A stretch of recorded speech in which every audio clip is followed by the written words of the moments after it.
Salut tout le monde, aujourd'hui je vais vous parler d'un sujet qui me concerne directement. Réussir à faire des vidéos tout en étant au lycée. Entre les cours, les devoirs et tout ce que ça implique, c'est déjà un défi en soi. Mais quand on ajoute à ça le temps pour écrire, filmer, monter et publier, c'est une organisation de fou. Dans cette vidéo, je vais vous expliquer comment je gère tout ça, les difficultés que je rencontre, et pourquoi malgré tout, je continue. Déjà, pour poser un peu le contexte, je suis en seconde, ce qui veut dire que mes journées sont bien remplies avec les cours, les devoirs à rendre, les révisions pour les contrôles. Bref, je passe déjà beaucoup de temps à travailler pour le lycée. Et comme pour beaucoup d'entre vous j'imagine, certaines semaines sont plus chargées que d'autres, surtout avant les examens. Le problème, c'est que mes journées ne sont pas extensibles et qu'il faut trouver le temps pour tout caser. Par exemple, après une longue journée de cours, j'ai encore mes devoirs à faire. Et souvent quand je rentre, j'ai qu'une envie, c'est de me poser et de pas penser en plus aux vidéos. Pourtant, je me suis donné un objectif, une vidéo par semaine. C'est un vrai défi, parce qu'il faut s'organiser avec mon emploi du temps scolaire, mais aussi ma vie perso. Le week-end, j'essaye de rattraper tout ce que je n'ai pas pu faire dans la semaine, que ce soit pour mes vidéos ou pour mes devoirs. Et honnêtement, ce n'est pas toujours évident de rester motivé. Pour vous donner une idée de pourquoi ça prend autant de temps, je vais vous expliquer les différentes étapes pour créer une vidéo. 1. Trouver une idée. C'est souvent l'étape la plus compliquée.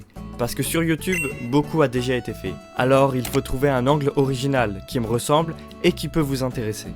Parfois, je passe des heures à réfléchir, à chercher de l'inspiration, et à vrai dire, j'y pense quasiment tout le temps. Et il arrive que je sois complètement bloqué, à ne rien trouver de satisfaisant. Je ne sais pas pourquoi, mais c'est vraiment la partie où je bloque le plus. 2.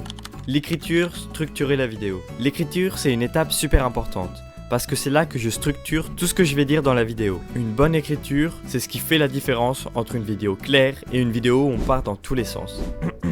Bon, je n'écris pas tout le temps mes vidéos, mais quand je le fais, d'abord, je rédige un plan, je liste les grands points que je veux aborder et je mets une idée clé pour chaque partie. Et ensuite, je détaille un peu plus. 3. Le tournage. Une fois que j'ai mon idée, je passe au tournage. Là encore, ce n'est pas aussi simple que ça en a l'air. Régler la lumière, trouver un bon angle pour la caméra et savoir comment j'aborde la vidéo.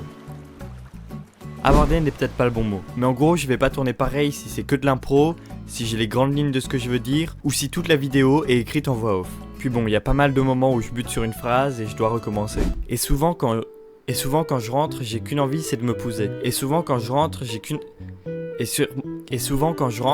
envie, c'est de me poser et de ne pas penser et de pas penser en plus aux vidéos. 4. Le montage.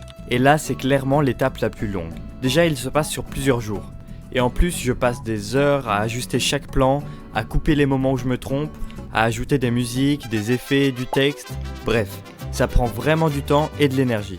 Mais c'est aussi une des étapes que je préfère, car ça donne vie à la vidéo. Évidemment, tout ne se passe pas toujours comme prévu. Il y a des moments où les cours prennent tellement de place que je n'ai plus de temps pour mes vidéos. Par exemple, pendant les semaines de contrôle, je dois mettre mes vidéos de côté pour me concentrer sur mes révisions. Je le fais pas trop, je vous préfère vous.